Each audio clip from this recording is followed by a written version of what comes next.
नमस्कार, मी ज्ञानदा कदम. जनता सहकारी bank limited प्रस्तुत माझा कट्ट्यावरती आपल्या सगळ्यांचं स्वागत.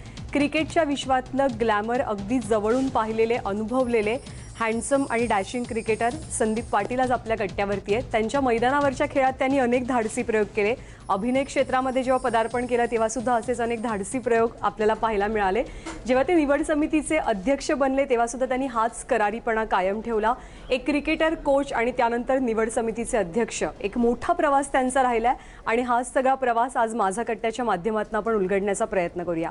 सर, आपलं खूप खूप स्वागत माझा कट्ट्यावर. थँक्यू. संदीपजी, स्वागत दोन अर्थांनी. कारण तुम्ही निवड समिती आणि त्याच्या आधी तरुण क्रिकेटपटूंना घडवण्यासाठी बेंगलोरला गेला होता 7 वर्षांपूर्वी. तोपर्यंत तुम्ही माझासाठी माझा बाउन्सर करत होतात आणि आता 7 वर्षांनंतर तुम्ही परत येताय आणि खूप मधल्या काळामध्ये खूप गोष्टी घडल्या, अनेक प्रयोग तुम्ही जसं आता ज्ञानदा म्हणाली ते तुम्ही केलेत.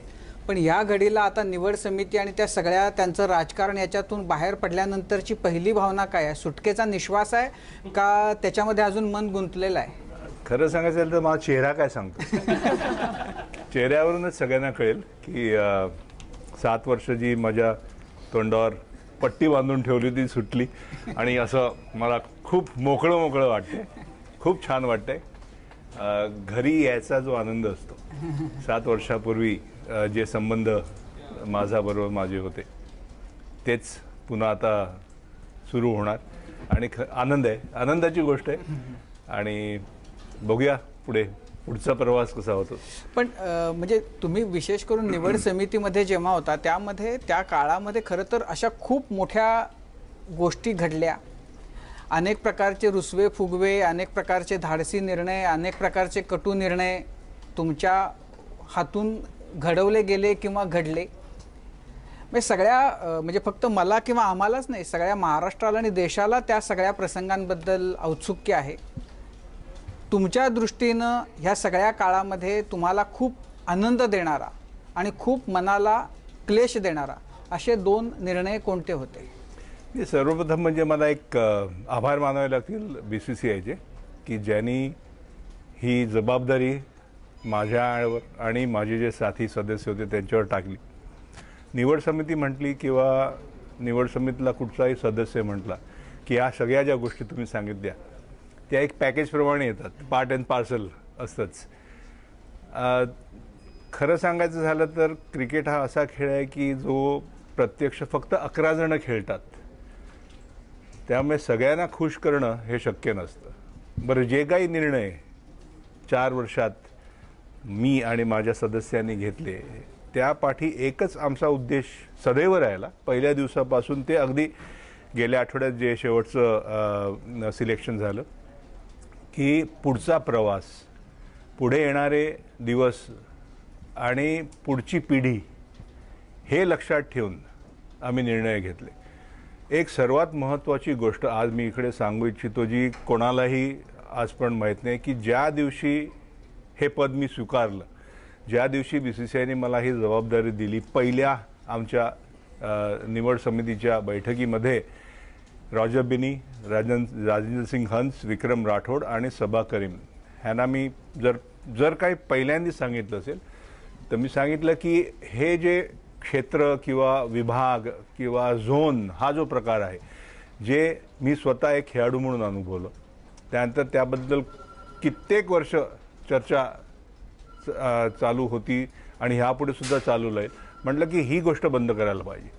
मी सपोज पश्चिम विभागाकडून जर मी सदस्यत्व स्वीकारलं असेल तर जेव्हा निवड समितीची बैठक आपली होईल खऱ्या अर्थानं, तेव्हा मी नॉर्थच्या मुलांबद्दल बोलीन, रॉजरनी ईस्टबद्दल बोलावं, सबानी वेस्टबद्दल बोलावं आणि राजेंद्र सिंग हंस बाकीचे आहेत.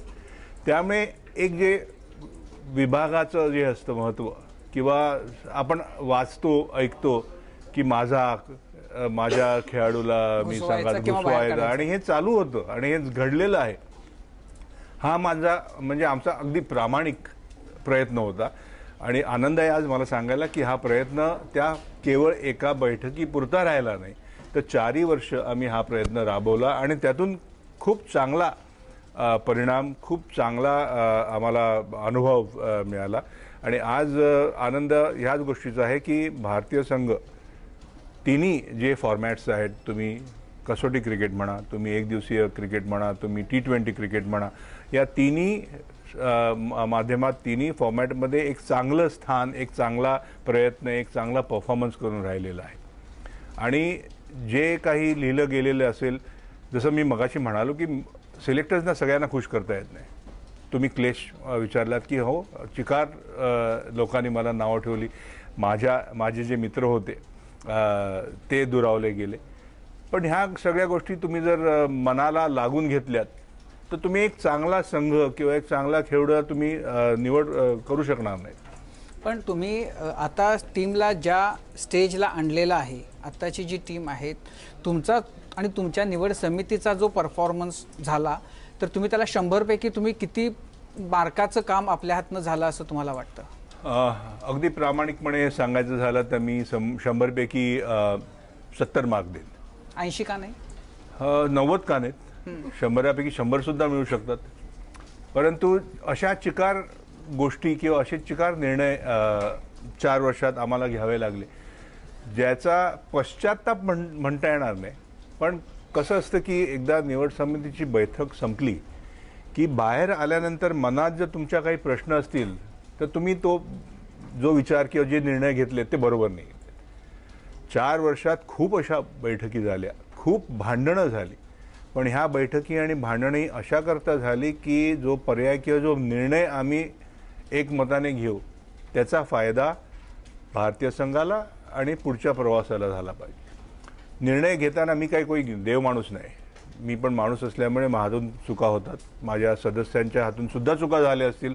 आमची जी निवड समिती होती 5 जणांची, आमच्याकडून सुद्धा चुका झाल्या. त्या चुका आम्हाला कळल्यासुद्धा आणि त्याचा जसं म्हणालो मी पश्चाताप म्हणता येणार नाही, पण त्या चुकाची परत दुरुस्ती करण्याचा सुद्धा आमचा लगेच प्रयत्न झाला आणि आम्ही केली ती दुरुस्ती. एक निर्णय जो सतत चर्चेत आला वारंवार, तो म्हणजे सचिनच्या निवृत्तीचा निर्णय. आणि सगळ्यांच्या मनात हाच प्रश्न आहे की सचिननं निवृत्तीचा निर्णय घेतला की त्याला तो घ्यायला लावला. सचिन हा इतका महान खेळाडू, भारतरत्न म्हणतात, त्याच्याबद्दल काही वक्तव्य किंवा काही बोलायचं झालं तर जरा तोंड सांभाळून, जीभ सांभाळून बोलावं लागतं. सचिनला मी वयाच्या 10 वर्षापासून बघत आलेलो आहे. खूप आदर सचिनबद्दल माझ्याच मनात नाही, संपूर्ण जे विश्व आहे त्यांच्या मनात पण आहे. पण काही कठोर निर्णय निवड समितीला घ्यावे लागतात आणि हे निर्णय अशासाठी घ्यावे लागतात की पुढचा प्रवास, सचिनचा प्रवास आणि भारतीय संघाचा प्रवास किंवा भारतीय क्रिकेटची पुढची जी वाटचाल आहे ह्याचा जर विचार करायचा झाला तर कधी ना कधीतरी कोणावर तरी ही गदा येते. मला आठवते की 12 डिसेंबर 2012 नागपूरची कसोटी होती. 4थ्या दिवसाचा खेळ संपल्यानंतर मी आणि राजन सिंग हंस सचिनशी बोलायला गेलो, त्याला भेटलो आणि त्याच्या मनात काय विचार आहे हे आम्ही जाणून घेतो. सिलेक्टर्स कधीही कुठच्याही खेळाडूला सांगू शकत नाहीत की आता बस झालं घरी बस. सिलेक्टर्सचं ते काम नाही. सिलेक्टर्सचं काम आहे की जे खेळाडूमध्ये स्किल असतं ते पारखणं, त्याचे गुण पारखणं, त्याचा फिटनेस कसा आहे, त्याचा फॉर्म कसा आहे, त्याचा उपयोग भारतीय संघाला होत आहे का किंवा ह्या पुढचा जो काळ आहे त्याच्यात होणार आहे का. मग तो सचिन असो किंवा नवोदित KL राहुल असो, जो विचार आम्ही नवोदित खेळाडूंच्याबद्दल करतो तोच विचार सगळे जे हे सिनियर खेळाडू होते त्यांच्याबद्दल सुद्धा, त्यांच्याबाबत सुद्धा आम्ही केला. आम्ही जेव्हा सचिनला विचारलं की सचिन तुझ्या मनात काय, पुढचा तुझा जो आता वाटचाल आहे त्याबद्दल काय तुझ्या मनात काय आहे, सचिनने आम्हाला अगदी स्पष्ट शब्दात सांगितलं की नाही, माझ्या मनात निवृत्ती वगैरेचा काही विचार नाही. परंतु हा जो निर्णय निवड समितीने संदीप पाटील बद्दल चिकार लिहून आलं की Sachin Tendulkar was bowled by Sandeep Patil. मी एवढा मोठा बॉलर झालो की सचिनला डावलण्याचा किंवा त्याला बाद करण्याचा हे परंतु जेव्हा निवड समितीचं एकमत झालं आणि पुढच्या प्रवासाकडे लक्ष गेलं, तेव्हा कुठे ना कुठेतरी आम्हाला हा निर्णय घ्यावा लागला. हा निर्णय आम्ही लादला नाही. आम्ही सचिनला विचारलं, आम्ही बोर्डाला कळवलं. 4ही वर्षात बोर्डाने कधीही आमच्यावर काही हे सांगितलं नाही की काही लादलं नाही किंवा तुम्ही हे करा किंवा हे करू नका. आम्हाला अक्षरशः 5ही जणांना फ्री हँड दिला. जेव्हा कधी निवड समितीची बैठक झाली, कधीही आमच्यावर दबाव कुठच्याही BCCIच्या सदस्यांनी आणला नाही. कप्तानांनी हे पण चिकार आपण वाचला आहे की धोनी आणि सचिनमध्ये काहीतरी तफावत होती. धोनी आणि युवराज सिंगचं भांडण होतं. गंभीर दर आठवड्याला काही ना काहीतरी लिहितोय. 4 वर्षाच्या माझ्या अनुभवात महेंद्रसिंग धोनींनी कधीही एका शब्दाने एक चक्कार शब्द ना सचिनच्या विरुद्ध काढला, ना युवराज सिंगच्या विरुद्ध काढला, ना गौतम गंभीरच्या विरुद्ध काढला. तुम्ही सांगत होता 12 डिसेंबर 2012चं तर सचिनला विचारलं तुम्ही की तुझ्या मनात काय आहे, आणि तो म्हणाला काही विचार नाही. मग पुढं काय झालं? त्यांना हा इशारा समजला? कदाचित समजला असेल, कारण पुढची जेव्हा मिटिंग झाली त्या मिटिंगच्या आधी सचिनने स्वतः फोन केला. संजय जगदाळे तेव्हाचे सेक्रेटरी होते, आणि मला स्वतःला फोन केला की मी एक दिवसीय क्रिकेटमधून निवृत्त होतोय. हा सचिनचा निर्णय होता. सचिननी निश्चित त्याचे जे जवळचे सगळे लोक आहेत, त्याचा भाऊ अजित, त्यांच्याशी चर्चा केली असणार. आणि माझ्या मते मला वाटतं की सचिननी एक खूप चांगला निर्णय घेतला. त्यानंतर 1 वर्ष गेलं. त्यानंतर पुन्हा जेव्हा ठरवलं, आम्ही सांगितलं नाही की बाबा तू वेस्ट इंडिज तुझी. पण जर सचिननं त्यावेळेला तो निर्णय घेतला नसता तर निवड समितीने त्याला ड्रॉप केला असता? निश्चित ड्रॉप केलं असतं. आमचं एकमत झालं होतं. आणि हाच एक कुठेतरी मी म्हणेन की मनात आयुष्यभर मला टोचणारी ही जी गोष्ट राहून जाईल की आमच्या 4 वर्षाच्या कारकिर्दीमध्ये आम्हाला सचिनसारख्या खेळाडूला जाऊन सांगावं लागलं, विचारावं लागलं की तुझ्या मनात काय आहे. आणि हे नुसतं सचिनच्याच बाबतीत झालं नाही की जेव्हा कधी कुठच्या ह्या वरिष्ठ खेळाडूंना डावलण्याचा निर्णय घेतला, त्या वरिष्ठ खेळाडूंबरोबर आम्ही चर्चा केली. डावलण्यामागची कारणं त्यांना समजावून दिली, पटवून दिली. आणि त्यांना हे पण सांगितलं की तुमचा रस्ता संपलेला नाही, की दरवाजे तुमच्याकरता बंद झालेले नाही आहेत. तुम्ही जर तुमच्यात काही कमीपणा असेल, तुमची फिल्डिंग खराब असेल, तुमची गोलंदाजी खराब असेल, तुमची बॅटिंग, तुमचा फॉर्म, तुमचा फिटनेस खराब असेल, त्याच्यावर प्रयत्न करा, मेहनत करा, परत या. संदीप, मगाशच्या प्रश्नाकडे पुन्हा येतोय. सचिन बाबत कटुता घ्यावी लागली वन डेसाठी, पण कसोटीसाठी आणखी 1 वर्ष तो खेळला. 200वी कसोटी खेळून तो निवृत्त झाला. 200 हा आकडा असा आहे की त्याला सांगण्यात आलं होतं का की 200 कसोटी झाल्यानंतर तू बस कर किंवा तिथे तुला निवृत्त व्हायचं, जसं वन डेला झालं? नाही, जसं मी पहिल्यांदा म्हटलं की निवड समितीतील कुठचाही सदस्य कुठल्याही खेळाडूला कधीही सांगू शकत नाही की आता बस झालं. निवड समिती खेळाडूला ड्रॉप करू शकते, डावलू शकते संघातून, किंवा खेळाडूची निवड करू शकते. जर त्याच्यात काही कमी असेल खेळाडूमध्ये तर त्याबद्दल त्याला सल्ला देणं हे निवड समितीचं काम असतं. त्यामुळे सचिन तेंडुलकरनी जो हा निर्णय घेतला तो त्याचा स्वतःचा निर्णय होता. पहिलं एकदिवसीय क्रिकेटमधून निवृत्त होणं आणि त्यानंतर 200वी कसोटी खेळल्यानंतर निवृत्त होणं. पण त्याही वेळेला असं जाऊन तुम्ही विचारलं होतं की सचिन तुझं कसोटीबद्दल काय पुढचा विचार आहे? नाही, आम्ही त्याचा पुढचा मार्ग काय, तुझ्या मनात काय आहे हे कसोटीच्या बाबतीत विचारलं. हो, तिन्ही फॉर्मॅटमध्ये. हा इशारा आहे ना, निवड समितीचे लोक येऊन जेव्हा विचारतात की बाबा तुझं काय, तर तेव्हा आता की बस करा. आता हिंट देणं, इशारा देणं आणि तो इशारा समजणं, सचिनला कदाचित तो इशारा समजला असेल आणि म्हणूनच त्यांनी कदाचित हा निर्णय घेतला असेल. मला कसा प्रश्न आहे की धोनीबद्दल तू म्हणालास, तो धोनी मध्येच सिरीजच्या कसोटीमधून एकदम अचानक रिटायर का झाला? म्हणजे असं वाटायला लागलं की त्याचा कोणाशी काही पटत नाही का, की त्याचा आणि नवीन येणाऱ्या कॅप्टनचा पटत धोनी नव्हता असं का आहे की सिलेक्टरचा? त्याच्याशी न पटण्यासारखं त्यांनी असं काहीच केलं नाही. आपण वृत्तपत्रामध्ये किंवा या वाहिन्यावर चिकार गोष्टी ऐकायला मिळतात की ह्याचं भांडण झालं, गौतम गंभीरचे भांडण. मी आत्ताच मगाशी खुलासा केला की मला वाटत नाही की धोनीशी कोणाबरोबर सुद्धा धोनीचं पटत नाही. हां, माझ्या मते धोनीचं जर कोणाशी पटत नसेल काही गोष्टीवर तर त्याची बायको फक्त. कारण त्याची बायको सारखी तक्रार करत असते की हा माझं पण ऐकत नाही, मला सुद्धा वेळ देत नाही. पण मला वाटत नाही की धोनी आणि बाकी कोणामध्ये असे काही कटुता आहे. असं काय झालं की जो फटकन निवृत्त झाला म्हणजे अचानक त्याला बिटवीन द सिरीज मला सुद्धा शॉक होता. ऑस्ट्रेलियाची ती जर मालिका बघितली तर ज्या अपेक्षा भारतीय संघाकडून होत्या, ज्या अपेक्षा भारतीय त्या संघातील खेळाडूंकडून होत्या, त्या अपेक्षेला त्यांना जागवता आल्या नाहीत त्या अपेक्षा. आणि कदाचित त्याचा परिणाम एक कप्तान ह्या नात्याने माही, कारण फार लागवी येतो महेंद्रसिंग धोनी, त्याला काही काही गोष्टी खूप लागतात.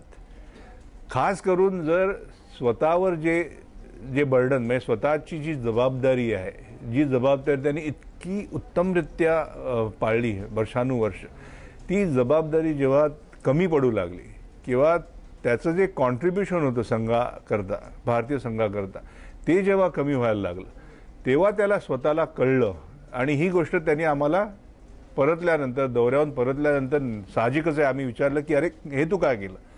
मग आम्हाला हिंट दिली असेल तर आम्ही काहीतरी पर्याय, म्हणजे आज आहे उद्या नाही, आणि सडनली विराटनी कप्तानी स्वीकारायची आणि त्याने जबरदस्त कामगिरी ती हाताळली, ती जबाबदारी हाताळली. परंतु हा धोनीचा निर्णय होता. संदीप पाटील यांच्यासोबत या क्रिकेटमय गप्पा आपल्या अशाच सुरू राहतील, पण एक छोटासा ब्रेक घेतोय. बघत रहा माझा कट्टा. ब्रेकनंतर माझा कट्ट्यावरती आपल्या सगळ्यांचं पुन्हा एकदा स्वागत. क्रिकेटर संदीप पाटील यांच्याशी आज आपण गप्पा मारतोय. मला आणखीन एक राजूने मगाशी विचारलं त्याच्यावर एक प्रश्न विचारायचा आहे की फक्त सचिनलाच जाऊन सांगितलं तुम्ही की तुझा पुढचा प्लॅन काय, का बाकीच्या कुणालाही सांगितलं होतं, का त्यांना असंच वगळलं? याचा सप्लिमेंट प्रश्न, वीरेंद्र सहवागच्या बाबतीतही असंच झालं होतं का जसं सचिनच्या बाबतीत? मी पुन्हा एकदा खुलासा करू इच्छितो की सचिन असो किंवा KL राहुल असो, जेव्हा जेव्हा निवड समितीने एका खेळाडूला डावलण्याचा निर्णय घेतला त्यामागील कारणं निवड समितीने त्या खेळाडूला दिली.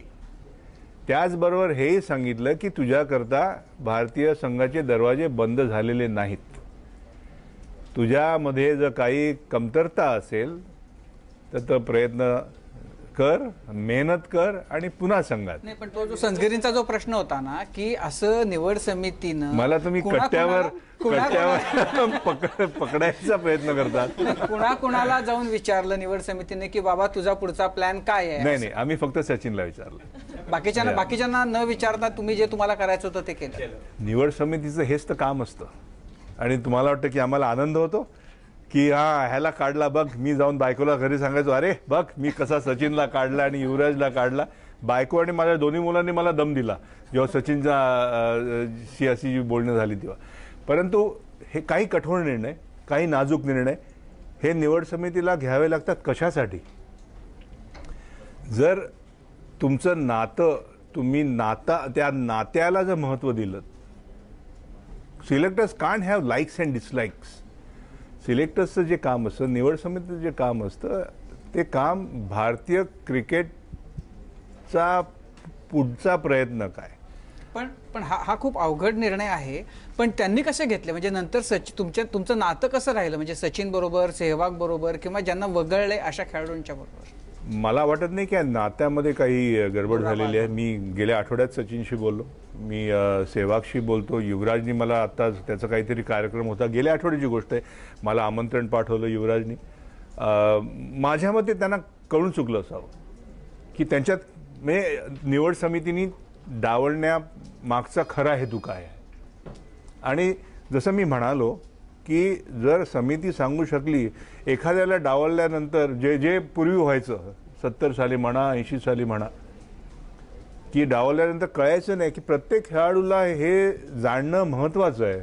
मला हे माझं मत आहे आणि हेच मत माझ्या सदस्यांचं पण होतं की एखाद्या खेळाडूला तुम्ही डावलल्यानंतर जर काही तो 1 वर्ष 2 वर्ष खेळू शकला नाही तर आम्ही विसरून जातो नाही.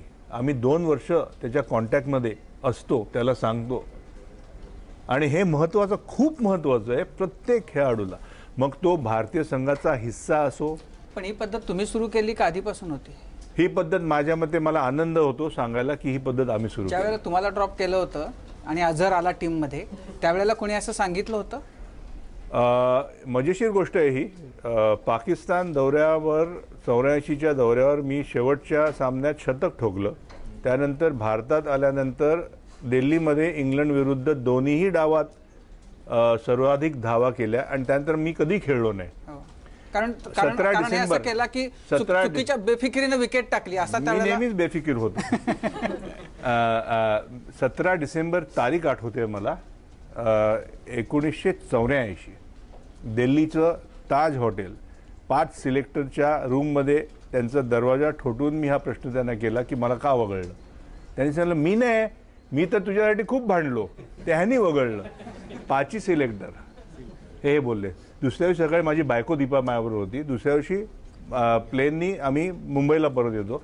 त्या प्लेनमध्ये 5 सिलेक्टर, मी नाव घेऊ इच्छित नाही, त्या प्लेनमध्ये मी खूप खूप काहीतरी असा विचित्र नाटक केलं आणि ते मला वाटतं आज वाटतं की करायला नको होतं. म्हणजे आदर राखणं निवड समितीतील सदस्यांचा, त्यांचं वय, मी खूप त्यांना टोचून बोललो वगैरे. पण हा सगळा अनुभव जो मी घेतला तो ह्या पिढीतला किंवा कुठच्याही खेळाडूंनी घेऊ नये ह्या विचाराचा मी होतो. म्हणून मला असं वाटलं की प्रत्येक खेळाडूला जाणणं महत्त्वाचं आहे. प्रत्येक खेळाडूच्या मनात जे काही प्रश्न असतात त्याची उत्तरं निवड समितीने देणं हे गरजेचं असतं. पण त्यावेळेला कपिल देवला वगळलं म्हणून तुला वगळलं असं होतं का?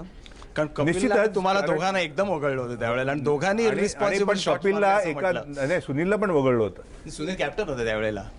सुनीलला वगळून रियाज पुनावाला घेतलं होतं वन डे मध्ये आणि मला वगळून ॲलन सिपीला घेतलं होतं. आणि सुनील गावस्कर आणि मी ग्वाल्हेरला टेबल टेनिस खेळत होतो उषा किरण पॅलेसमध्ये आणि पमी ती रेफरी होती. आणि सुनील चिडलेला होता आणि तो टेबल सोडून सगळीकडे बॉल मारत होता आणि त्या टेबल टेनिसच्या मॅचमध्ये मी फक्त बॉल आणत होतो. आणि तेवढ्यात सुनीलला फोन आला की त्याला घेतलंय. त्यानंतर मग तुमच्या बॉल चुकीच्या ठिकाणी जायला लागले. त्यानंतर सुनील गुल झाला आणि मी आणि टेबल फक्त.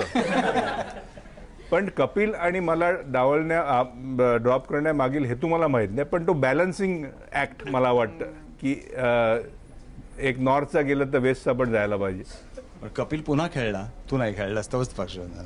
हे जे मी अनुभवलं, ह्याला बरीच वर्ष झाली, 32 वर्ष झाली असतील. हे कुठच्याही खेळाडूच्या बाबतीत होऊ नये. जो अनुभवतो, जे दुःख त्याला होतो, जो राग येतो, जी चीड येते, तोच खेळाडू जाणू शकतो. आणि असं कुठच्याही खेळाडूच्या बाबतीत होऊ नये हे मला स्वतःला वाटलं. सर, तुम्ही झोनल सिस्टीमचा उल्लेख केलात वारंवार. कशा पद्धतीने त्याच्यामुळे कदाचित खेळाडूंवरती अन्यायसुद्धा या आधीच्या काळात झालाय त्याविषयी सांगितलं.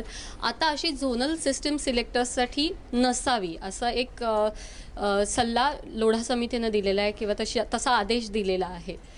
एक व्यक्ती म्हणून आणि वैयक्तिक तुमचं मत काय आहे की अशी केवळ 3च जण पुरेसे आहेत की 5 जणांची सिस्टीम चांगली? माझ्या मते 5 जण हवेत. कारण जे काही सामने किंवा जो काही प्रवास, म्हणजे मी गेले 7 वर्ष फक्त भारत दर्शन करतोय. जर तुम्ही मला माहिती विचारलीत की नागालँडमध्ये काय चालतं किंवा त्रिपुरामध्ये काय चालतं किंवा काश्मीर श्रीनगरमध्ये काय क्रिकेटची आहे, तर मी सगळं सांगू शकेन. 5 जण अशा करता महत्त्वाचे, कारण जे काही पेपरात मी वाचतोय आणि आज मी बोलू इच्छितो की 3 जण का, 2 जण का नको, 6 जण का नको. मी तर म्हणेन 6 पण चालले असते. कारण आपला भारत देश आणि आपलं क्रिकेट एवढं मोठं आहे. BCCIने इतक्या चांगल्या रीतीने त्याला रूप दिलेलं आहे. प्रत्येक स्तरावरचे सामने, जरी ज्युनियर कमिटी वेगळी असली तरी आमचं लक्ष ज्युनियर कमिटीच्या चांगल्या मॅचेसवर सुद्धा असतो आणि आम्ही ते पण जाऊन बघितलेले आहेत. 5 जणांनी एंटायर संपूर्ण भारत, म्हणजे संपूर्ण भारतात चालणारे रणजी सामने, दुलीप सामने, देवधर सामने, ज्या काही टुर्नामेंट्स भारतीय बोर्डाच्या खाली खेळवल्या जातात त्या सगळ्या आम्हाला बघाव्या लागतात. त्या सोडून तुमचं जे मुंबईचं क्रिकेट असतं ते बघावं लागतं. आणि ते खेळाडू हेरावे लागतात. असे काही खेळाडू आहेत ज्यांच्याबद्दल जो कोच होता डंकन फ्लेचर, त्यांनी भुवनेश कुमारचं आम्ही नाव घेतलं आणि त्याला दाखवलं की हा भुवनेश्वर कुमार, त्याचं पहिलं मत होतं की हा क्रिकेट खेळणार. मोहम्मद शमी असे चिकार नावं आहेत. मी त्याला कमी लेखू इच्छित नाही, परंतु आम्हाला आनंद आहे की असे खेळाडू आम्ही बघितले आणि हे शक्य झालं कारण आम्ही 5 जण कधी एकत्र जायचो नाही, 5 जण विखुरलेले असायचे.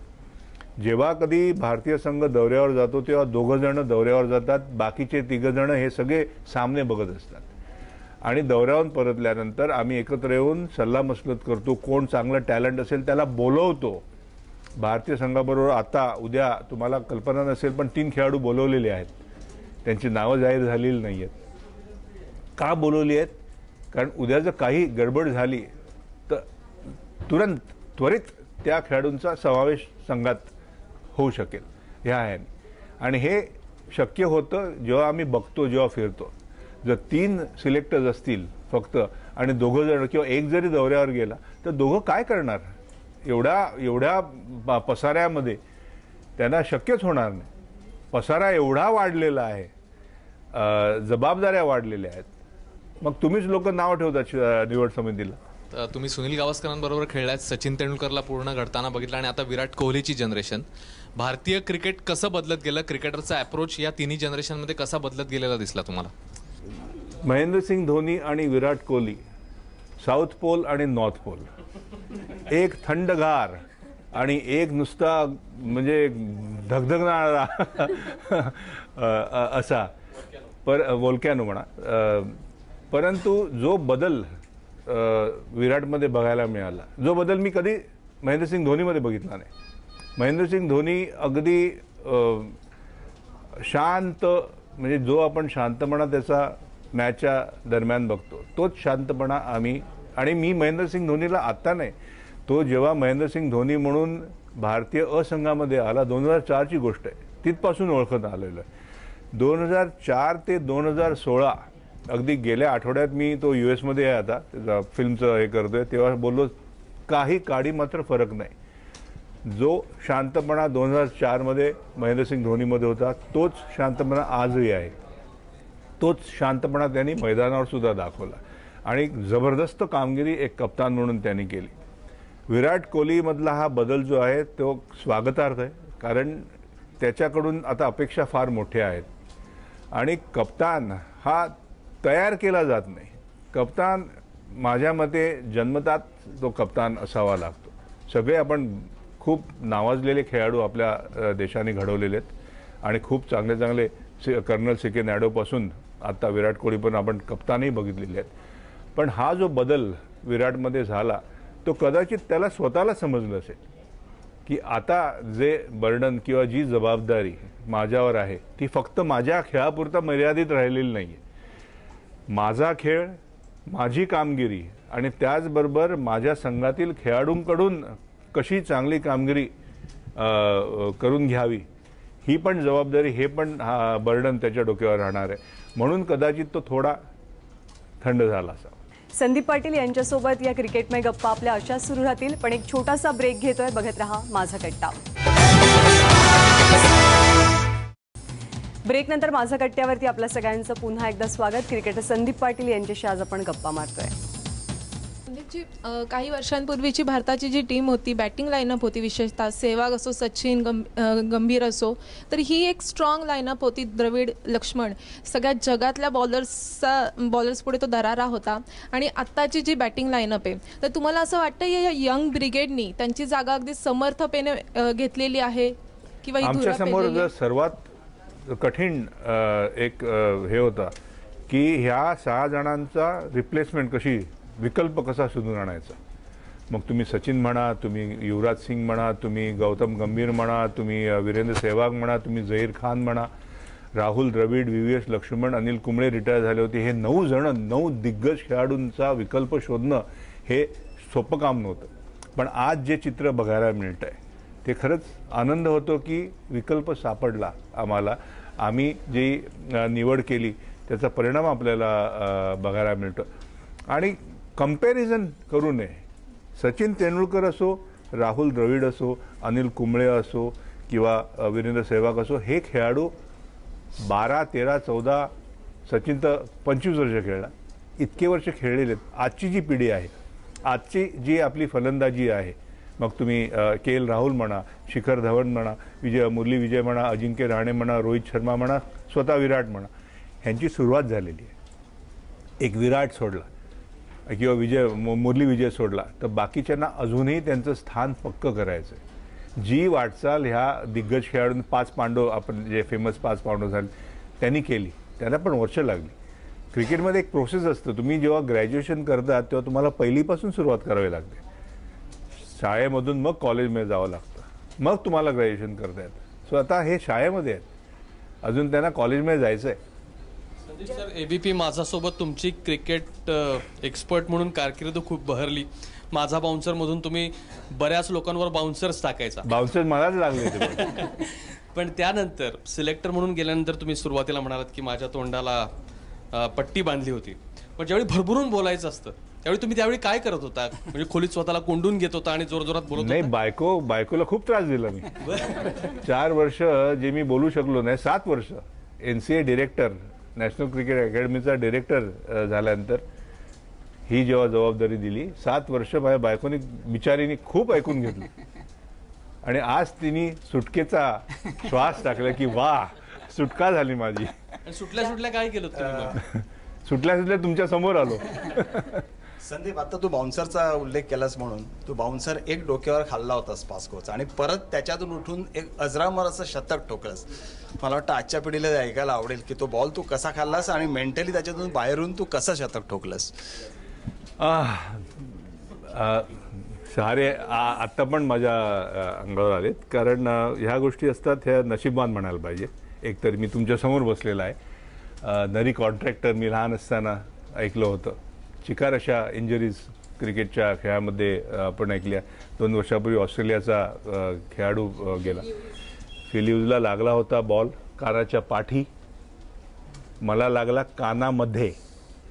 आणि त्यामागील कारण पण आहेत, त्याच्यामागील कारणं कदाचित मी सांगितली असतील, पण तू आता प्रश्न केला आहेस की ही माझी चूक होती. सिडनी टेस्ट मॅच टी टाईमच्या आधीचं हे ओव्हर रॉडनी हॉगनी बाउन्सर मारला आणि मला गळ्यावर लागला. तेव्हा मी हेल्मेट घालत नव्हतं. आमच्या संघामध्ये मला वाटतं दिलीप दोशी सोडून कोणाकडेच हेल्मेट नव्हतं किंवा ती प्रथा नव्हती. आणि भारतीय संघाच्या समोर आय थिंक धावांचा डोंगर रचला होता ऑस्ट्रेलियाने, काहीतरी 500 धावा केल्या होत्या आणि मी 65 धावांवर बॅटिंग करत होतो आणि माझ्या समोर आय थिंक करसन घावरी होता. तर टीच्या आधी मला जेव्हा बॉल लागला तेव्हा मी पडलो. ते अनफॉर्च्युनेटली ते फुटेज नाही आहे आपल्याकडे. आणि सावरलं. मी जेव्हा ड्रेसिंगमध्ये आलो तेव्हा माझं स्वागत सर गारफील्ड सोबत त्यांनी केलं की son what a brilliant knock you playing. एक तर मी तर बिथरलो होतो, घाबरलो होतो की अरे बॉल लागला आणि हे काय म्हणतात असं. सुनील आणि ते एका बाजूला बसले होते आणि करसन मला सांगत होता की संदीप तू माझ्यामध्ये हेल्मेट घालावं, कारण आम्हाला फॉल ऑन अजून वाचवण्यासाठी आणखीन एक 50-60 धावांची गरज होती. बाकीचे पण जे खेळाडू होते त्यांनी पण मला हीच सूचना आणि सल्ला दिला की संदीप तू हेल्मेट घाल. हेल्मेट घातलंच पण हेल्मेटच नव्हतं तर घालणार काय, वाटी किंवा भांडं तर ठेवता येत नाही. आणि सुनीलनी मला तेव्हा सल्ला दिला की तुला जर मनातून जर खरंच हेल्मेट घालायचं नसेल तर तू घालू नकोस आणि हेल्मेट पाय असेल तर मी सोय करतो. आणि गारफील्ड सोबतने सांगितलं की नाही, मी मराठीत सांगतो की काय एवढी सुंदर सुरेख बॅटिंग केल्यानंतर कशाला हा हेल्मेटचा विचार मनात यायला पाहिजे. मी आपले मनात कॉलर टाईट केले की अरे वा असे शब्द. पण जेव्हा मनात दुविधा निर्माण होते तेव्हा अशा चुका घडतात. टीच्या आधीची ओव्हर आणि टी नंतरची ओव्हर. टीच्या आधीची ओव्हर रॉडनी हॉक, टीच्या नंतरची ओव्हर लेनी पास्को. टीच्या आधीचा शेवटचा बॉल आणि टीच्या नंतरचा पहिला बॉल लेनी पास्कोनी बाउन्सर मारला, कारण निश्चित त्यांनी बघितलं होतं की आधीच्याच बॉलला ह्याला लागलं होतं आणि मी खाली कोसळलो होतो. सो त्याचा जो बाउन्सर त्याने लागला आणि माझ्या मनात हेच विचार होते की हेल्मेट घातलं नाही मी, काय परिणाम होतील, बाउन्सर मारलं तर डक करायचा, हे करायचा. तुम्ही जर ते फुटेज नीट बघितलं तर मी त्या दुविधामध्ये सापडलेलं तुम्हाला दिसेल. ना मी खाली बसलो ना मी स्वे झालो. ती अर्धवट मुवमेंटमध्ये मला कानावर बॉल लागला आणि कानावर बॉल लागल्यानंतर साहजिकच मी पडलो खाली. आणि बापूजी असिस्टंट मॅनेजर होते, ते बापूजी धावत आले. दुसरे एक ड्रेसिंग रूमवर पण डॉक्टर होते, त्यांचं नाव विसरलो मी, ते पण धावत आले आणि बापूजींनी ह्याच कानात, लागलेल्या कानात मला विचारलं की दुखतंय का रे. ती अशी मला अरे कांठळी बसल्यासारखी वाटलं. आणि ग्रेग चॅपल, रॉडनी मार्श सगळे आले आणि युवराज सिंगचे वडील युवराज सिंग, अरे पुत्र खुश नाही हुआ करके त्यांनी मला असं बगलेत धरलं जसं शिवाजीला अफजल खाननी पकडलं होतं. मी लडबडलेला असा आणि हा चल तुम्ही बघा ते फुटेज. आणि आज ही चूक म्हणता येईल, कारण डोक्यावर इंजरी झाले तर कोणालाही चालवू नये स्ट्रेचरवरून. पण मी त्यांनी 10 पावलं गेल्यानंतर बापूजी पण आले, मला मग खांदा दिला आणि त्यानंतर मी कोसळल्यानंतर मला जाग आली हॉस्पिटलमध्ये. त्यानंतर सगळे जे काही त्यांचे डॉक्टरनी जे काही केलं त्यानंतर मला सिडेट करण्यात आलं. हेवी फ्रॅक्चर होतं, माझा जॉ फ्रॅक्चर झाला होता, परफ्युजन होतं कानामध्ये, गाढवासारखा कान झाला होता, म्हणजे खाजवायचं झालं तर इकडे असं खाजवावं लागायचं. परंतु मजा म्हणजे दुसऱ्या दिवशी सकाळी जेव्हा मला जाग आली तर जसं राजू, मी उठलो जसा राजू बसलाय तिकडे लेनी पास्को परत. म्हटलं अरे बॉल लागायच्या आधी हा होता आणि परत हा इकडे पुढे. मी बाजूला बघितलं की बाबा की कुठे आहे मी, हा कसा समोर. त्याच्या पाठीत सुनील. आता सुनील आणि लेनी पास्को त्या पाठी लपलेला दिसला नाही. सुनील जेव्हा बाहेर आला तेव्हा मी म्हटलं अरे हे आहे. त्याच्या पाठून बापूजी, त्याच्या पाठून दुराणी, असे सगळे. म्हणजे मला खूप बरं वाटलं की ज्याचा बॉल लागला तो मला चौकशी करण्याकरता आला. आणि आजच्या ह्याच्यात आपण जे म्हणतो की रिहॅब, कोणालाही बॉल लागला, कोणालाही खोकला जरी लागला की अरे रिहॅबमध्ये एक आठवड्यानंतर तुमचा रिपोर्ट येणार आणि काय काय काय काय तो पण बसलेत घरी. म्हणजेची गोष्ट म्हणजे सुनीलने मला सांगितलं की जेव्हा मी हॉस्पिटलमधून ग्राउंडवर गेलो, म्हणजे हे पण कमालीची गोष्ट आहे की मला हॉस्पिटलमध्ये सुनीलने सांगितलं की चल बॅटिंगला आहे म्हणून. आणि काही चान्स नव्हता भारताला सामना वाचवण्याचा. आणि एवढा मी कधीच घाबरलो नसेल. पण मला आदल्या दिवशी रात्री माझं वडिलांशी बोलणं झालं होतं फोनवर. तो पण एक किस्सा आहे की माझ्या घरी फोन नव्हता तेव्हा. इमॅजिन करा की कसोटी पटू तेव्हाचा 80 सालचा, घरी आपला जो ट्रिंग ट्रिंग होतो तो फोन पण नव्हता माझ्याकडे. आणि माझ्या आईला माझ्याशी बोलायचं जेव्हा तिने ऐकलं कॉमेंट्रीवर की संदीपला बॉल लागला आहे आणि माझ्या घरी फोन नव्हता, तेव्हाचे लेट आपले बॅरिस्टर रणतुले, ते महाराष्ट्राचे मुख्यमंत्री होते.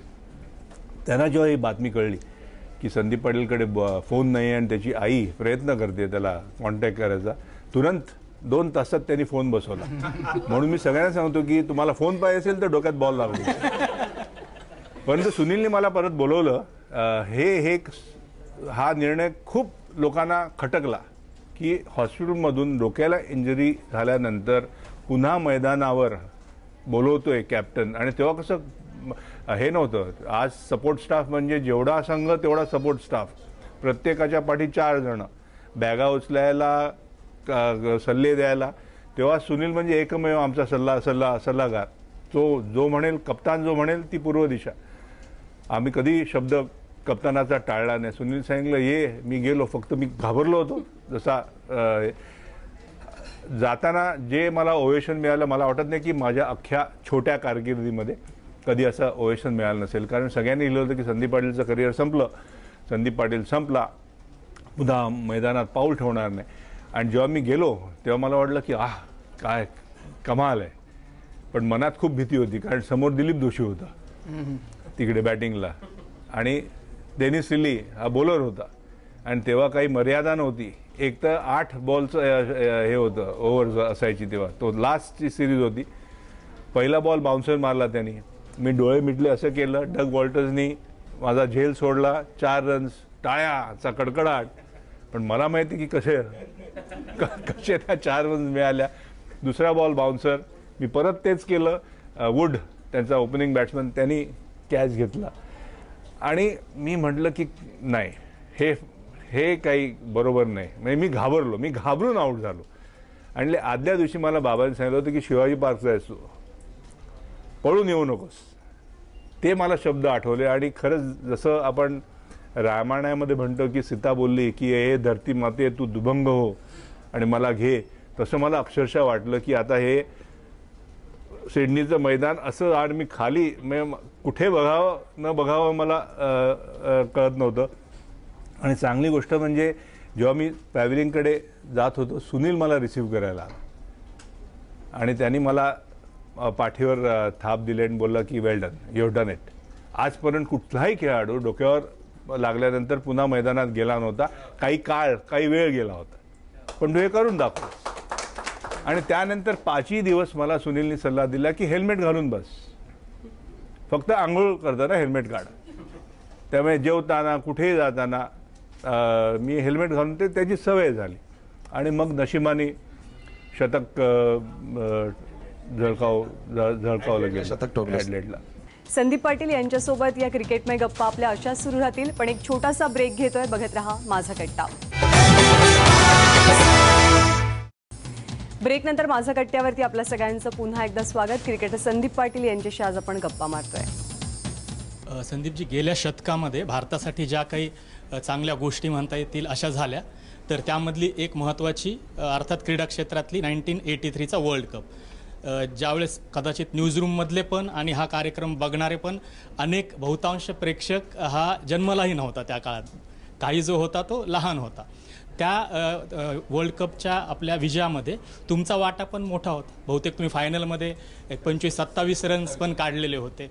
तिथनं आपलं क्रिकेट पूर्ण बदलून गेलं.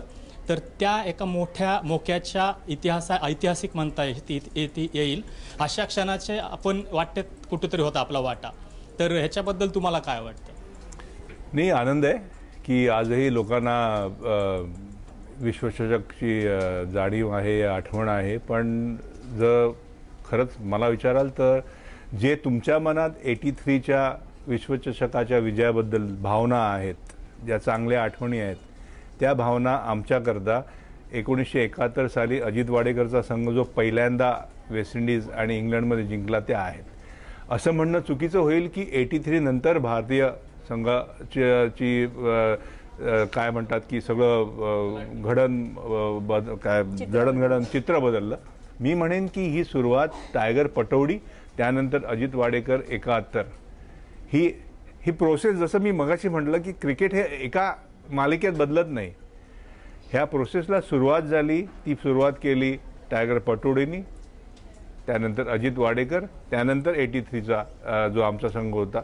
आणि वाटा म्हणण्यापेक्षा ज्या कारणाकरता खेळाडूची निवड होते किंवा जी जबाबदारी खेळाडूवर लादली जाते, ज्या अपेक्षा खेळाडूकडून असतात, मग तो त्याचा बॅटिंगचा क्रमांक असो, बॉलिंगचा क्रमांक असो, फिल्डिंगची पोझिशन असो, त्या जर तो खेळाडू चांगल्या रीतीने करू शकला आणि असा जर प्रयत्न 11ही खेळाडूंचा राहिला तर परिणाम विश्वचषक जिंकण्यामध्ये होतो. मी म्हणेन की माझाच नाही तर ह्या 14चे 14 खेळाडू, सुनील वॉल्सन आणि रवी आणि दिलीप सगळे सामने खेळले नाहीत, तरी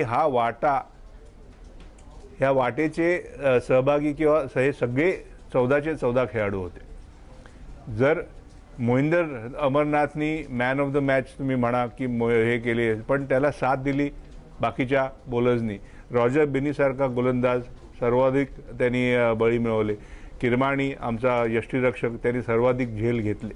यशपाल शर्मा माझा खास मित्र, त्यांनी सर्वाधिक धावा केल्या. कपिल देव जो संघाचा नायक होता, त्यांनी 174 धावांची जी खेळी केली. आणि सर्वात उत्तम गोष्ट जर कपिलनी केली असेल तर संपूर्ण विश्वचषकभर तो इंग्लिशमध्ये बोलला. त्यामुळे आम्हाला काहीच कळलं नाही आणि जे प्रत्येकाचं काम होतं ते प्रत्येकाने केलं. सुनील गावस्करनी खूप प्रयत्न केला था समजायचं की कपिल आप जो बात कर रहे हो वो समझ में नहीं आ रही है. पहिला वेस्ट इंडिजचा सामना आणि अखेरचा अंतिम वेस्ट इंडिजचा सामना. कपिलनी जी एक री ओढली इंग्लिशची ती सोडली नाही आणि आम्हाला खूप मदत झाली. आम्ही खूप खूप धन्यवाद देतो कपिलला की तो अगदी. तुम्ही म्हणालात की तुम्ही सगळ्यात मस्तीखोर होतात. आत्ताच्या नव्या खेळाडूंचा नटोरीसपणा आम्ही ते व्हिडिओ शेअर करतात, फोटो शेअर करतात म्हणून पाहतो, पण तुमच्याला नेमकं काय घडायचं आम्हाला कोणालाच माहिती नाहीये. माहिती नसलेलं जास्त बेटर आहे. कारण बिघडलेली आवृत्ती आणि सुधारलेली आवृत्ती, मी म्हणेन की बिघडलेली आज आवृत्ती सुधारलेली बघायला मिळते. मी खरंच मला खूप खूप खूप आनंद होतो आणि खूप मला कौतुक वाटते आजची जी पिढी. मी आत्ताच गेल्याच आठवड्यात मी परतलो वेस्ट इंडिजहून. 45 दिवस माझा जो मुक्काम भारतीय संघाबरोबर राहिला, 45 दिवस मी जी जवळीक साधली किंवा जसं जवळून ह्या खेळाडूंना बघू शकलो, मग तो ब्रेकफास्ट असो किंवा रात्रीचं डिनर असो, कमालचं म्हणजे जे आपण वाचतो किंवा ज्या तऱ्हेने ह्या खेळाडूंना आज पैसे मिळतात त्याचं ओझं मला कुठेतरी जाणवलं की त्याची जाणीव ह्या खेळाडूंना आहे. जी मस्ती आम्ही करायचो किंवा जी मस्ती आपल्या ऐकिवात आहे की ज्या पार्ट्या चालतात खेळाडूंच्या वगैरे वगैरे, मला खरंच म्हणजे कौतुक करावं असं वाटतं आजच्या ह्या हे मी म्हणतोय सिलेक्टर पद खाली ठेवल्यानंतर. नॉर्मली सिलेक्टरचं पद खाली ठेवल्यानंतर लोक पॅन्ट काढत असतात की ह्याने हे केलं आणि ह्याने हे केलं, पण मला आज खरंच अभिमान वाटतो माझ्या ह्या संघाचा, ह्या खेळाडूंचा, की ज्या तऱ्हेने शिस्तबद्ध एक प्रयत्न त्यांचा राहिलेला आहे. विराट कोहली आपला कप्तान सकाळी 5:05चा ठोका पडला, त्याचं योगासनं चालू होतात. मला लवकर उठायची सवय आहे, मला लवकर झोपायची सवय आहे, पण ही सवय आजच्या या खेळाडूंना लागली असेल हे बघून मला आश्चर्य वाटलं. म्हणजे वेस्ट इंडिजसारख्या सुंदर ठिकाणी जिथे तुम्हाला कुठेतरी मन हे होतं की बाबा आपण पार्टीला जाऊया, आपण बीच पार्टीला जाऊया, आपण भटकायला जाऊया, ही मुलं सकाळी योगासनं, त्यानंतर मॅचहून आल्यानंतर ग्रूममध्ये बॅग ठेवायला सुद्धा जात नाहीत, तडक ते जिममध्ये जातात. जिम संपल्यानंतर खोलीवर जाऊन आंघोळ केल्यानंतर गुपचूपपणे जेवण जेवून 7:30-8ला झोपतात. आणि हे खोटं काही सिद्ध करत नाही, सांगत नाही. हे जेव्हा तुम्ही प्रत्यक्ष बघतात, जेव्हा तुम्ही प्रत्यक्ष अनुभवतात, तेव्हा तुम्ही हे सांगू शकता. आणि मला खरंच आज अभिमान आहे या भारतीय संघाचा. आताच्या पिढीतले 2 मुंबईकर खेळाडू म्हणजे रोहित शर्मा आणि अजिंक्य रहाणे, 2 वेगवेगळ्या फॉर्मॅटमध्ये दोघांचं चित्र. रोहित मर्यादित षटकांच्या क्रिकेटचा बादशाहच बनलाय, पण कसोटीत अजून त्याला पक्क नाही आपलं स्थान करता आलं. आणि दुसऱ्या बाजूला अजिंक्य रहाणे टेस्ट क्रिकेटमध्ये त्याच्या स्थानाला कदाचित कोणीच धक्का नाही लावू शकणार काही काळ तरी, पण अजूनही 2020मध्ये म्हणजे IPL सोडलं तर आंतरराष्ट्रीय डायसी सिच्युएशन असं वाटतं त्याच्याकडे बघितल्यावरती. या दोघांविषयी तुम्हाला काय वाटतं? अजिंक्य मला वाटतं की एक परिपक्व खेळाडू होऊ घातलेला आहे. गुण तर आहेतच, पण गुणासोबत जर तुमची जी भूक असते, जी सचिनची आजही आहे निवृत्त झाल्यानंतर सुद्धा, ही भूक कितपत कोणाकडे आहे त्या प्रत्येक खेळाडूचं हे असतं. कोणाकडे खूप भूक असते, कोणाचं लगेच पोट भरतं. रोहितच्या बाबतीत बोलायचं झालं तर रोहितला जेवढ्या संधी देण्यात आलेल्या आहेत कसोटी क्रिकेटमध्ये, तुम्ही जर त्याचा इतिहास बघितला तर त्याला बाकीच्या खेळाडूंना जेवढ्या संधी मिळाल्या तेवढी मिळालेली नाही. एक संपूर्ण मालिका म्हणा किंवा 2 मालिका म्हणा, असं रोहितच्या बाबतीत घडलेलं नाही आहे. आज जो ह्या निवड समितीने जो निर्णय आम्ही घेतला की रोहितला एक सामने खेळवण्यात यावे, त्याला संधी देण्यात यावी, त्यानंतर आपल्याला कळेल की रोहित कसोटी करता सुद्धा, कारण एक जबरदस्त टॅलेंटेड खेळाडू आहे रोहित, हे काही मी सांगण्याची गरज नाही.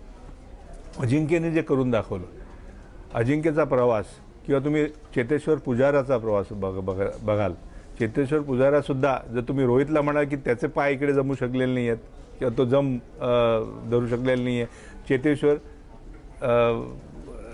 ह्या फॉर्मॅटमध्ये एक दिवसीय मालिकामध्ये किंवा T20मध्ये त्याचा जम बसू शकतो. हे घडतं प्रत्येक. राहुल द्रविडचं जो मी बघितलं तर सुरुवातीला राहुल द्रविड हा कसोटी क्रिकेटमध्ये पक्का असायचा, वन डेमधून आत बाहेर. त्यानंतर IPLमध्ये जेव्हा खेळला तेव्हा सुद्धा त्यांनी चांगलं करून दाखवलं. हे प्रत्येक एक काळ आहे आणि मला खात्री आहे की रोहित जी कुवत त्याच्यामध्ये आहे, जे गुण त्याच्यामध्ये आहे, त्या गुणाचं तो सार्थक करेल. युवराज सिंगनं 6 बॉलला म्हणजे एका ओव्हरमध्ये 6 षटकार मारले.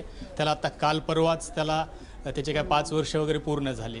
तर तुम्हीही ज्यावेळेस सुरुवातीला 6 चौकार मारलेत विलिसला, ती घटना रेअरेस्ट ऑफ रेअर होती, पण तुम्ही असं वाटतं ते फुटेज बघताना की म्हणजे काय नेहमीच आहे किंवा व्हॉट्स अ बिग डील असं तुमचं आहे. सल्ला मसलत झाली होती बॉब विलिसशी. त्याने मला कानात येऊन सांगितलं की चल मी देतो तुला आणि तू मार.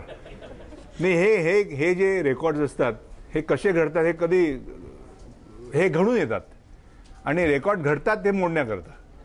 आज मी एकमेव खेळाडू नाही आहे की ज्यांनी 6 चौकार मारलेले आहेत. माझ्यासोबत आय थिंक 3-4 खेळाडू आहेत. इनफॅक्ट अँडी रॉबर्ट्सनी तर आणखीन धावा केलेल्या आहेत. आणखीन काही खेळाडू आहेत ज्यांनी एका षटकामध्ये जास्त धावा केलेल्या आहेत. माझं नशीब म्हणावं लागेल किंवा बॉब विलिस माझा मित्र आहे, तो जबरदस्त आदर आहे मला त्याच्याबद्दल.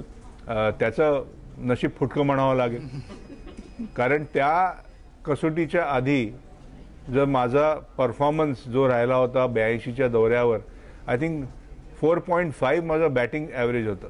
त्यानंतर जेव्हा सुनीलनी निर्णय घेतला मला खेळवण्याचा, अशोक मल्होत्राला वगळण्याचा, तेव्हा टीममध्ये चिकार असे सगळ्यांच्या चेहऱ्यावर प्रश्नचिन्ह होते. खास करून जे नॉर्थवाले होते माझे मित्र, त्यांच्यावर राजसिंग डोंगरपूर आमचे मॅनेजर होते, त्यांच्यासुद्धा चेहऱ्यावर प्रश्नचिन्ह होतं. पण सुनीलनी हा निर्णय घेतल्यानंतर काही बोलला नाही तो. पण जेव्हा मी शतक ठोकून आलो तेव्हा ज्यांच्या चेहऱ्यावर प्रश्नचिन्ह होते ते पुढे आले. मला वा शाबास, कमाल केली वगैरे वगैरे. सुनील एकटा कॉर्नरवर बसला होता. ओल्ड ट्रॅफर्डची ती मला दुसऱ्या मजल्यावरची आजही ड्रेसिंग रूम आठवते. पण त्याच्या चेहऱ्यावर जे हे होतं ते मी जाणून घेतलं की त्याच्या मनात किती त्याला आनंद झालेला आहे.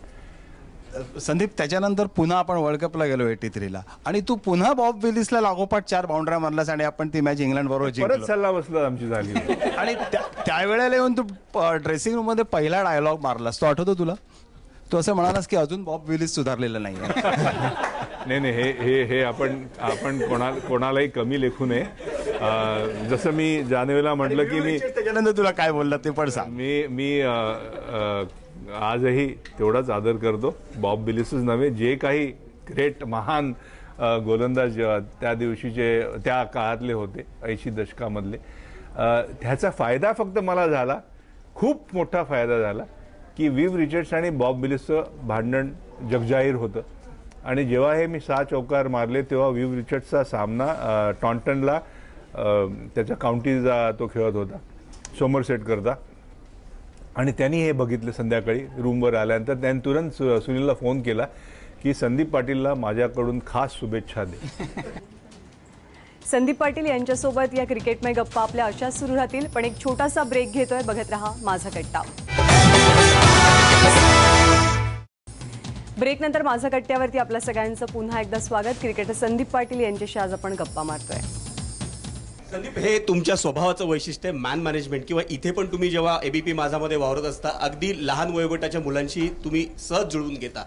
तुमच्या नावावर अजून एक विक्रम आहे. भारताचे प्रशिक्षक म्हणून जरी तुमची थोडीशी निराशा झाली असली, केनियाचे प्रशिक्षक म्हणून तुम्ही त्या संघाला सेमीफायनलमध्ये घेऊन गेले. तो पराक्रम बाजूला राहू दे, पण त्या संघाशी कसं जुळवून घेतलं आणि खास करून केनियन तिकडची जी शैली आहे, बोलायचं कसं, तिथे खायचं प्यायचं काय, हे कसं काय संदीप पाटीलने जुळवून घेतलं? माझ्या मते ही सुरुवात झाली ही मध्य प्रदेश. मला वेगवेगळ्या भाषा शिकायची आवड, बोलायची. आजही मला मराठी नीट बोलता येत नाही, हिंदी येत नाही आणि इंग्लिश नाही, तरी प्रयत्न माझा चालू असतो. आणि स्वाहिली मी आज अस्खलित स्वाहिली बोलू शकतो. मी चिकार वर्ष झाली, आता जवळजवळ 12 वर्ष झाली केनिया सोडून. आजही मला तुम्ही कोणीही जर केनियन आला तरी मी त्याच्याशी संवाद साधू शकतो. आणि जोपर्यंत तुम्ही संवाद साधू शकत नाहीत एखाद्या खेळाडूबद्दल तोपर्यंत त्याच्या मनातलं किंवा तुमच्या मनातलं ते कळत नाही. जो संवाद मी मध्य प्रदेशच्या खेळाडूंशी साधला आणि ते साधताना मी एक विचित्र गोष्ट केली. त्याला विचित्र लोकांनी म्हटलं, पण मला वाटतं की ती चांगलं होतं की मी त्यांना संध्याकाळी जाऊन ढाब्यावर जायचो आणि मी स्वतः जेवण बनवायचो. आणि मीच जेवण बनवायचं नाही, त्यांना कोणाला तरी कांदा कापायला लावायचो, कोणाला टोमॅटो कापायला लावायचो, कोणाला आलं लसूणची पेस्ट करायला लावायचो. त्यामुळे एक जो असं एक कौटुंबिक वातावरण तयार झालं. मी जाणू शकलो त्यांच्या मनातली खरी समस्या काय आहे, खरे प्रश्न काय आहेत, त्यांच्याशी बोलू शकलो. आणि तीच गोष्ट मी केनियाच्या बाबतीत सुद्धा केली. संदीप, तुमच्या वेळेला 2020चा फॉर्मॅट नव्हता, त्याची कुठे खंत वाटते? कारण तुम्ही एक आक्रमक फलंदाज होतात. निश्चित वाटते, धमाल केली असते. निश्चित वाटते. आणि मीच नाही, मी कशाला, कपिल देव म्हणा, असे काही खेळाडू होते 80 साली. विव रिचर्ड्स म्हणा, वेस्ट इंडिजचे सगळे खेळाडू म्हणा, इयान बॉथम म्हणा, जावेद मियांदाद म्हणा, पाकिस्तानचे खेळाडू म्हणा, श्रीलंकेचे खेळाडू म्हणा. पण जे झालं, जे तुमच्या नशिबात होतं ते मिळालं. मी तर नशीबवान आहे की भारताकरता खेळू शकलो. असे काही खेळाडू जे होते त्यांना ती संधी पण मिळाली नाही. त्यामुळे हे बोलणं आज कितीही वाटलं मनातून की अरे खेळायला पावतं, काहीतरी राहून जाण्याची जी खंत असते ती किती तुम्ही मनाला लावून घेतात ते पण त्या खेळाडूवर हे असतं. पण मला वाटत नाही की जे खेळलो त्यात मी खूप समाधानी आहे. संदीप सर, तुम्ही सिनेमात पण अभिनय केलाय, तो अनुभव कसा होता? अरे जबरदस्त अनुभव होता. आजही माझा पिक्चर सगळ्यांना दाखवण्यात येतो की अभिनय कसा करू नये, नृत्य कसं करू नये, डायलॉग डिलिव्हरी कशी होऊ नये. हे आजही सगळे जी युवा पिढी आहे, तुम्ही रणधीर कपूर म्हणा, सगळे जे आजचे हे कलाकार आहेत ते आज चांगले स्टार बनलेत कारण त्यांनी कभी अजनबी ते बघितला म्हणून. पण खरं सांगायचं झालं तर माझ्या वडिलांनी सांगितलं की आयुष्य छोटं असतं, जे काही तुमच्यासमोर जी संधी येईल त्याचा अनुभव घ्या. मला कधीही वाटलं नाही की मी दिलीप कुमार होणार किंवा अमिताभ बच्चन होणार.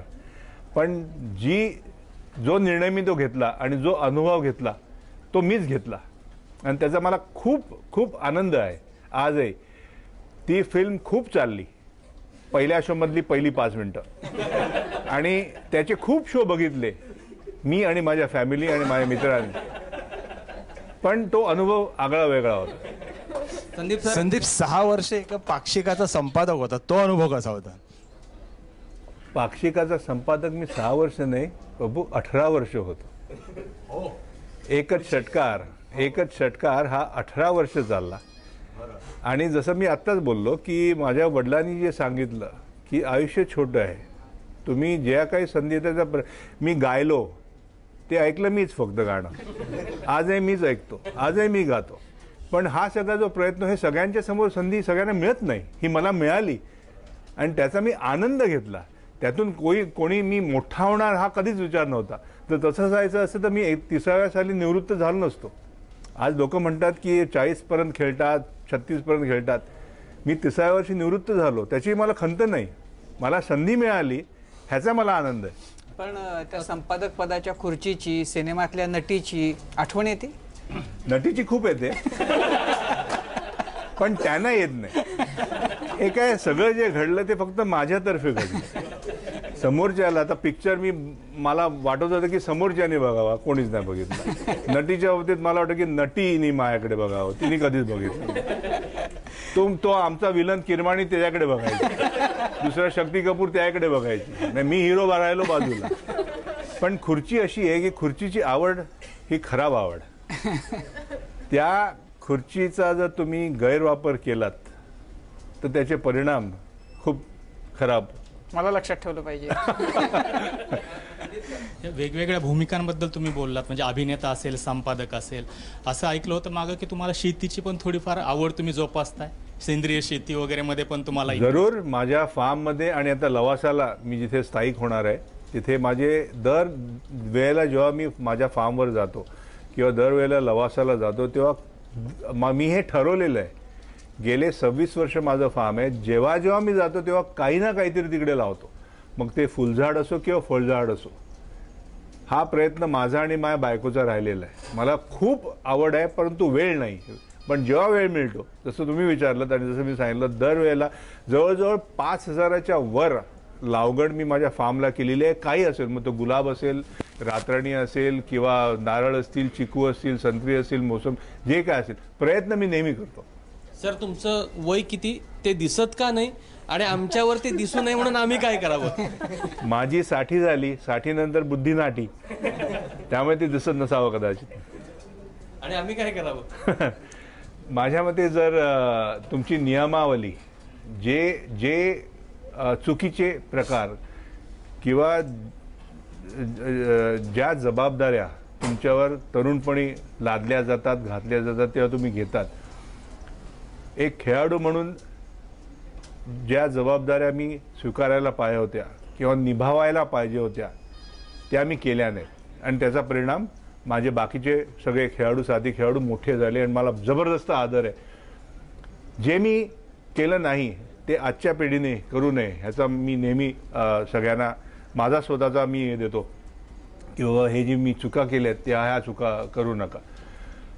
लोकांना कदाचित हे विश्वास बसणार नाही की मी रोज रात्री 8ला झोपतो, मी सकाळी 5ला उठतो, मी झाडू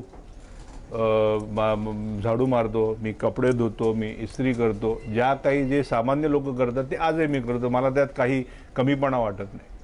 आणि कदाचित हेच कारण असावं की ज्या कारणाने मी तुम्हाला फिट वाटतोय. सर, आज आपण आलात, आमच्या मनातल्या अनेक प्रश्नांची उत्तर दिली, तुमचंही मन इतक्या वर्षांनी मोकळं केलं, त्याबद्दल खूप खूप धन्यवाद. ही सुरुवात आहे आपली, सेकंड इनिंग आहे माझाची. नक्कीच आपल्या सेकंड इनिंगसाठी आपल्याला खूप साऱ्या शुभेच्छा. Thank you so much. तर माझा कट्ट्यावरती वेळ झाली इथेच थांबण्याची. बघत रहा ABP माझा.